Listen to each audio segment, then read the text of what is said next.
Kimberly Mota adalah seorang gadis cantik yang lahir di kota Manicure, sebuah kota kecil di provinsi Amazonas, Brazil. Gadis bernama lengkap Kimberly Karen Mota de Oliveira ini lahir pada tanggal 26 Februari 1998 sebagai anak bungsu dari 3 bersaudara. Sayangnya, sejak Kimberly masih kecil, kedua orang tua Kim sudah bercerai. Jadi, Kim dan 2 saudaranya diasuh oleh ibu mereka yang bernama Neila Panheiro Mota. Praktis sejak perceraian itu, ibu Neila harus bekerja sangat keras agar bisa ngasih kehidupan yang layak untuk ketiga anaknya. Untunglah, selain tumbuh menjadi gadis yang sangat cantik, Kim ternyata juga tumbuh sebagai gadis yang rajin dan pintar. Bahkan kemudian, Kim bercita-cita menjadi dokter karena dia ingin hidupnya ini berguna buat orang lain. Ternyata Kim tidak main-main dengan cita-citanya ya, karena dia beneran rajin belajar buat ngeraih mimpinya jadi dokter, dan usahanya ini ternyata nggak sia-sia. Karena saat dia tamat sekolah tingkat menengah, Kim yang pintar mendapatkan beasiswa untuk berkuliah di jurusan yang dia impi-impikan, yaitu jurusan kedokteran. Kim pun diterima di sebuah universitas di kota Manaus, ibu kota Amazonas. Pada tahun 2019,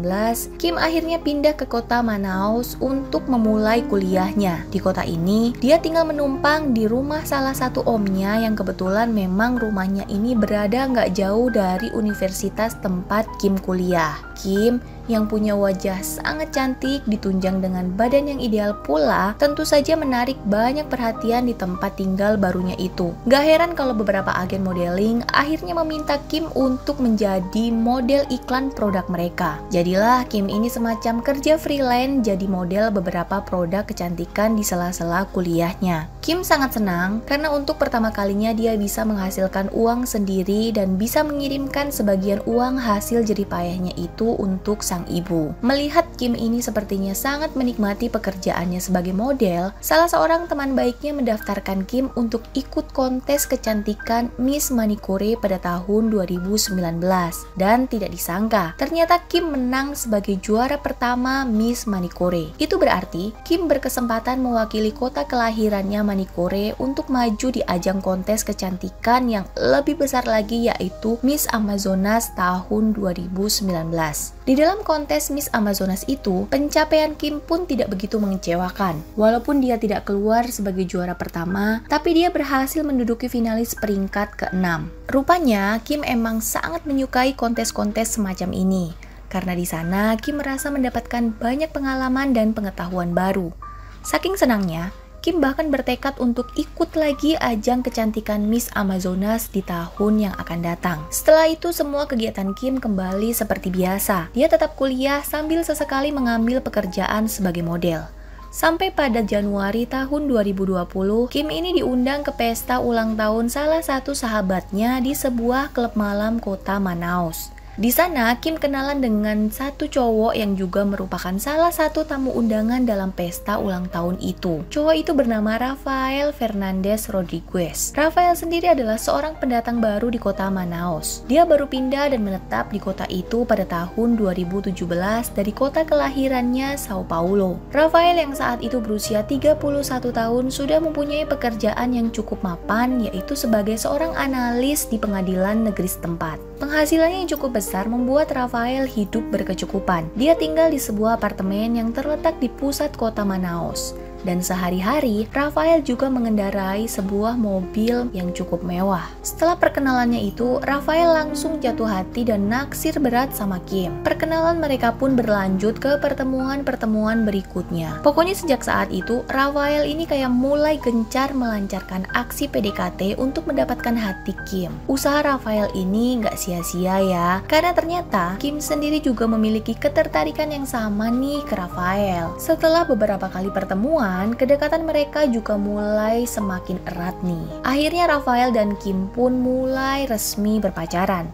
Tapi dari awal menjalin hubungan sama Rafael, si Kim ini kayak udah ngasih tahu kalau dia itu masih punya banyak banget mimpi yang perlu diwujudkan. Jadi ya belum siap lah kalau misal diajak langsung ke hubungan yang lebih serius dari pacaran. Rafael yang pada saat itu juga udah terlanjur cinta sama si Kim, ya terima-terima aja, semacam iya-iya aja sama keinginan Kim. Intinya yang penting jadian dulu deh gitu.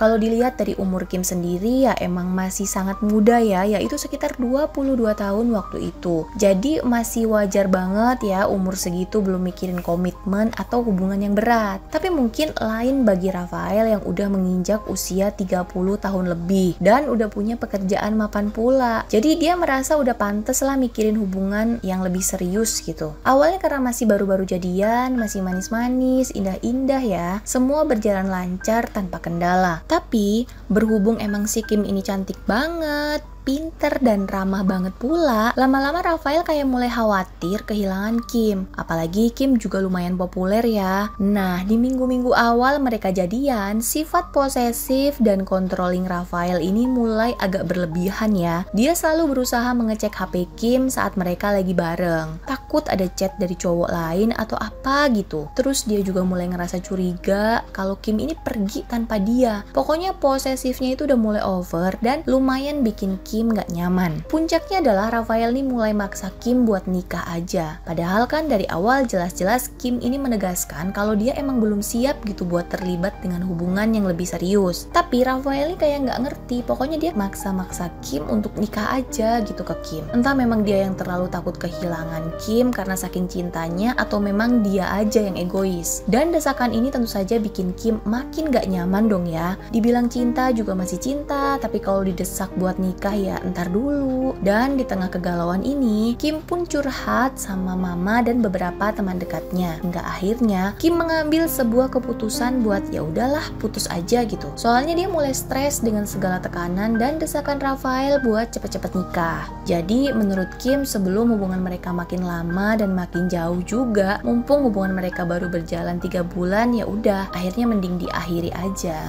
Awalnya Rafael keberatan ya tentu saja, tapi akhirnya dia mau nggak mau kayak pasrah nerima keinginan Kim. Kim lega banget ya waktu itu dan beneran ngira kalau Rafael ini bisa menerima keputusannya. Dan Kim pun menghargai keinginan Rafael yang ingin tetap menjadi teman yang akrab gitu sama Kim. Mereka berdua pun benar-benar mengakhiri hubungan asmaranya tepat pada tanggal 8 Mei tahun 2020.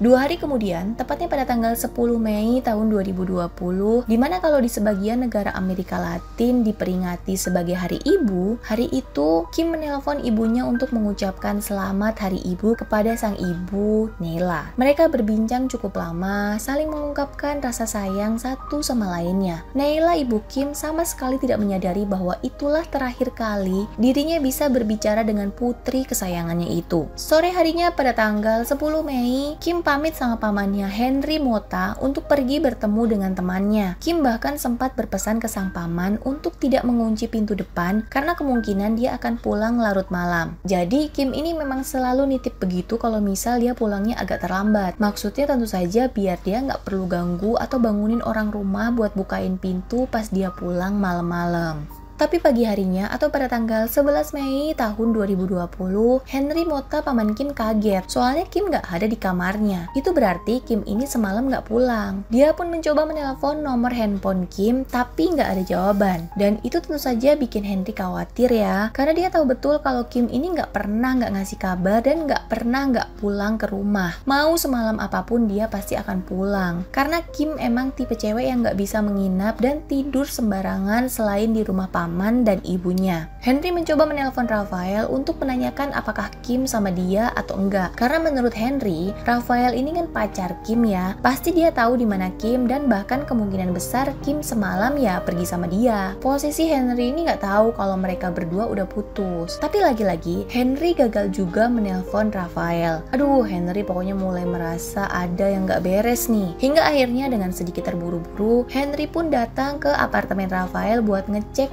langsung keberadaan Kim. Sesampainya dia di depan pintu apartemen Rafael, Henry Mota pun membunyikan bel kamar itu berkali-kali. Tapi Rafael nggak juga keluar membukakan pintu. Dan kayak sepi aja gitu, kayak emang si apartemen ini kosong. Wah, perasaan Henry beneran mulai nggak karuan waktu itu. Hingga akhirnya dia pun mendatangi kantor polisi untuk melaporkan hilangnya Kim. Polisi pun segera melakukan investigasi dan berdasarkan keterangan yang diberikan Henry bahwa dia mencurigai keterlibatan Rafael dengan hilangnya Kim, keesokan harinya atau tepatnya pada tanggal 12 Mei 2020, pihak kepolisian pun mendatangi apartemen Rafael berharap pemuda itu bisa dimintai keterangan.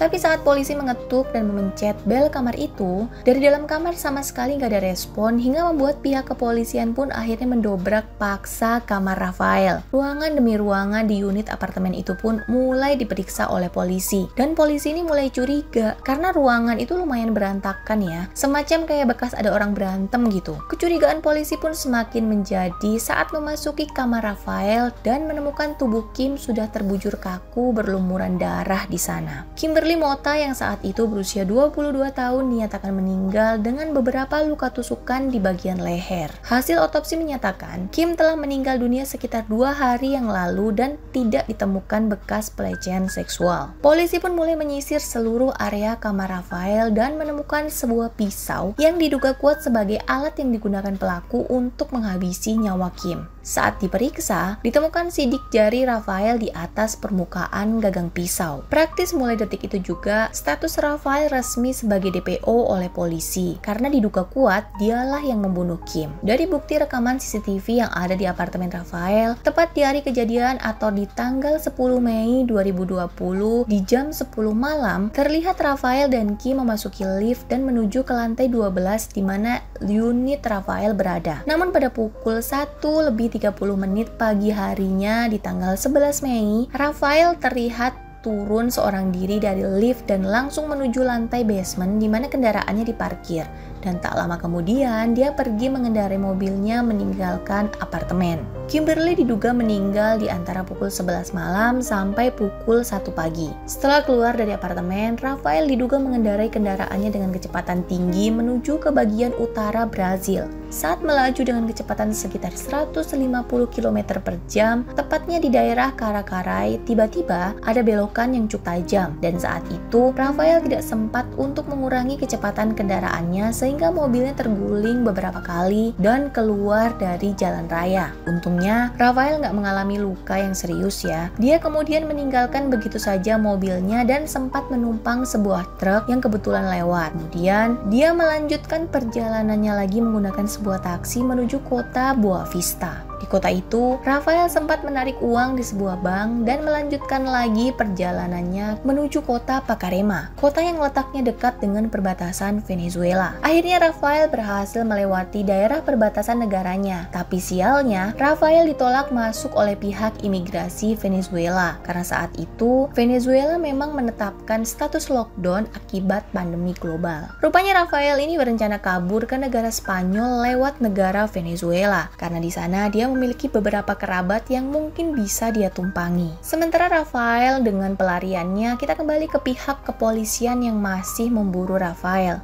Diceritakan Rafael ini kecelakaan ya pakai mobil dia. Nah, pada tanggal 13 Mei 2020, pihak kepolisian menemukan mobil Audi putih milik Rafael dalam keadaan terbalik di tepi jalan raya. Tapi ya Rafaelnya nggak ada. Akhirnya polisi pun mulai memusatkan pencarian Rafael di daerah perbatasan Venezuela. Dan setelah melakukan perburuan selama 2 hari dengan personel yang lumayan banyak, akhirnya pada tanggal 15 Mei 2020 atau tepatnya 5 hari setelah Kim dinyatakan meninggal, pihak kepolisian berhasil melacak tempat persembunyian Rafael yang berada di daerah hutan dekat dengan perbatasan. Saat polisi mengepung tempat itu, polisi sempat memperoleh perlawanan dari beberapa orang yang rupanya disewa oleh Rafael untuk melindungi dirinya. Dan setelah berhasil menaklukkan orang-orang suruhan Rafael, akhirnya polisi pun berhasil menemukan Rafael di dalam sebuah ruangan gubuk yang ada di tengah hutan. Berita penangkapan Rafael segera menjadi berita nasional saat itu. Ayah Rafael yang bernama Milton Rodriguez yang mendengar jika putranya menjadi tersangka utama pembunuhan Kimberly Mota merasa sangat sedih dan terpukul. Bahkan dia kemudian ditemukan tidak bernyawa di jalur kereta api cepat di kota Sao Paulo. Dia diduga telah mengakhiri hidupnya sendiri karena tidak kuat menanggung malu atas perbuatan anaknya. Sementara itu, kepergian Kimberly benar-benar membuat Neyla terpukul dan itu membuat kondisi kesehatannya menurun drastis. psikologis. Apalagi tak lama sejak kejadian itu, Neyla divonis menderita kanker stadium akhir. Di dalam persidangan, Rafael memberikan kesaksian dan mengakui semua perbuatannya. Menurut keterangannya, pada jam 7 malam di hari kejadian, dia menjemput Kim di rumah temannya. Hal itu diperkuat dengan bukti rekaman CCTV, di mana memang terlihat dengan jelas Rafael menjemput Kim dengan mobil Audi miliknya. Terlihat juga Kim memasuki mobil itu dan duduk di kursi penumpang bagian depan. Menurut Rafael, setelah itu mereka pergi makan malam, lalu Rafael mengajak Kim mampir ke apartemen miliknya. Nah, di dalam apartemen itulah Rafael kemudian memeriksa HP Kim saat Kim sedang pergi ke toilet.